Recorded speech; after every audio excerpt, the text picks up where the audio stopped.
BFM Business, Intégral Placement, le match des traders. Et oui, ils sont là nos deux traders pour anticiper la suite de cette séance. Jean-Louis Cussac. Bonjour Jean-Louis. Bonjour tout le monde. Chez Perceval Finance, c'est avec vous ce matin Giovanni Filippo. Bonjour Giovanni. Bonjour tout le monde. Membre de la cellule info d'experts chez Bourse Direct. Giovanni, on a un CAC 40 qui progresse d'à peine 0,1% et surtout qui signe la moins bonne performance européenne aujourd'hui encore. C'est vrai, on patine dans la semoule depuis qu'on a eu ces petits avertissements en début d'année. Bon, de toute façon, je vous avais dit en fin d'année dernière qu'il me semblait que le CAC 40 était pour moi à son prix pour l'instant à comparer au contexte, je dirais, français, à comparer à d'autres indices mondiaux ou même ne serait-ce qu'en Allemagne, on le voit bien avec les derniers indicateurs. Donc il ne faut pas non plus se faire énormément d'illusions, je dirais, sur une reprise marquée à la hausse du CAC 40 pour l'instant, mais néanmoins, on reste sur un dernier signal haussier assez fort qui a été activé le 19 décembre. Il n'y a pas d'extension supplémentaire à la baisse depuis qu'on a eu cette séance négative. Donc ça tient quand même pas mal la route. Il se passe des choses au niveau du marché parisien, surtout sur les valeurs technologiques, ou même sur d'autres valeurs. Air France qui est en train de passer au-dessus d'un niveau qu'elle a pu franchir depuis avril 2013. L'Agricole qui sort au-dessus de son plus haut de l'année dernière. Des valeurs comme Soitec qui font l'objet d'achats spéculatifs massifs. Ce matin, Orco sur des restructurations de conseils d'administration. Technicolor qui titille. Il se passe quand même pas mal des choses au niveau de la cote. Donc pour l'instant, il faut tuer le temps comme on le peut, saisir les opportunités, privilégier les arbitrages. Voilà, une fois de plus, il faut s'adapter aux circonstances et aux comportements plutôt qu'aux objectifs et aux prévisions. Parce que ce qui compte, c'est d'assurer le résultat au final. Mais enfin, on a quand même, Giovanni, un CAC 40 qui, depuis le début de l'année, perd 1,6%. Wall Street qui perd 1,2% aussi depuis le 1er janvier. Et pour Wall Street, c'est le pire début d'année en 5 ans. Est-ce que vous y voyez un signal pour la suite ?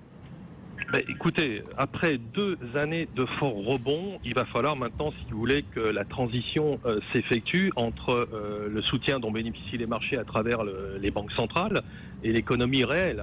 On est arrivé à un stade maintenant, il faut transformer l'essai, si je puis dire. Donc il y a de l'indécision, il y a des doutes sur les perspectives, même si le consensus est assez positif. Il n'empêche que il faut que ça le fasse et structurellement, il faut que l'économie réelle retrouve un rythme un peu plus soutenu. Donc il y a quand même des paris assez importants à tenir. Donc il ne faut pas s'affoler, c'est normal que le marché, après ce fort rebond, se situe de cette façon-là. Les marchés américains ont énormément progressé. Le marché européen, le DAX a beaucoup progressé. Le CAC a du potentiel. C'est vrai que les PER sont pas élevés, mais quand je vous l'ai dit, le contexte économique en France, il est quand même pas terrible. Donc c'est normal qu'on ait un petit peu une pause comme ça en ce début d'année. En plus, c'est typique. C'est typique, pourquoi ? Parce que systématiquement, en amont des campagnes, des résultats, le marché marque toujours un petit peu de temps d'arrêt. Les trimestriels des T4 de 2013 vont démarrer aux États-Unis prochainement. On verra bien structurellement si les entreprises américaines sont dans une bonne situation. Ce sera demain, vous verrez, ça commencera demain avec Monsanto. Voilà, vous verrez qu'à partir de là, ça se trouve, on aura oublié ces petits méandres de début d'année et on repartira peut-être sur un rythme un peu plus soutenu. Jean-Louis Cussac, comment sentez-vous les choses chez Perceval ? Est-ce qu'effectivement on peut placer quelques espoirs dans un petit, peut-être pas détonateur, c'est peut-être un peu excessif, mais dans un petit déclencheur du côté des résultats d'entreprise ?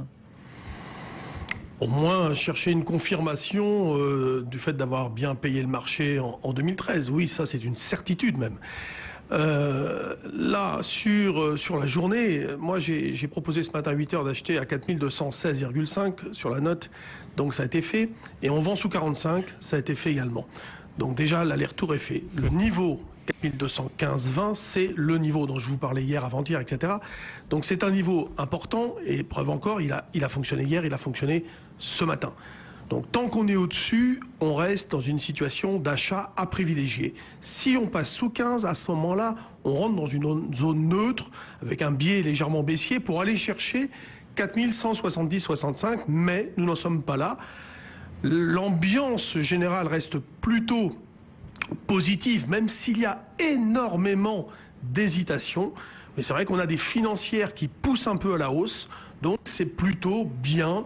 Et en effet, il y a de l'intérêt spéculatif sur de nombreuses petites valeurs comme Selectis, Soitec, enfin, Giovanni en a cité pas mal. Voilà, donc c'est toujours plutôt correct. Maintenant, pour s'éloigner un peu, décoller du fond, il faudrait franchir au moins 4245. On va dire que c'est le pivot le plus proche, le premier niveau à partir duquel on commence peut-être à prendre espoir sur une amélioration, un changement de phase comme celle qu'on a actuellement en trading range étroit, avec peu de vitesse.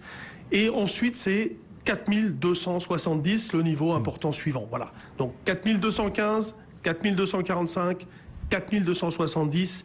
Il faut articuler ces prises de position par rapport à ces niveaux. Voilà des repères très clairs et deux visions du marché, vision de Jean-Louis Cussac et de Giovanni Filippo ce matin. Merci à tous les deux. Un mot aussi de l'euro. On zoomera sur le marché des devises avec un autre trader. Ce sera dans 15 minutes. Il vous dira comment négocier les parités de change aujourd'hui. L'euro pour l'instant est stable, 1,3618 $. Le vrai tournant, ce sera à 11h après les chiffres d'inflation de la zone euro, des chiffres qui seront publiés, qu'on vous livrera en direct. On verra si le spectre d'une possible déflation se confirme pour l'Europe. Et s'en suivront les analyses de nos deux experts au cœur du face-à-face d'Intégral Placement tout à l'heure. En attendant, le CAC 40, 4233 points. Il grappille 0,13%. On est timide toujours. Intégral Placement, l'émission 100% placement sur BFM Business.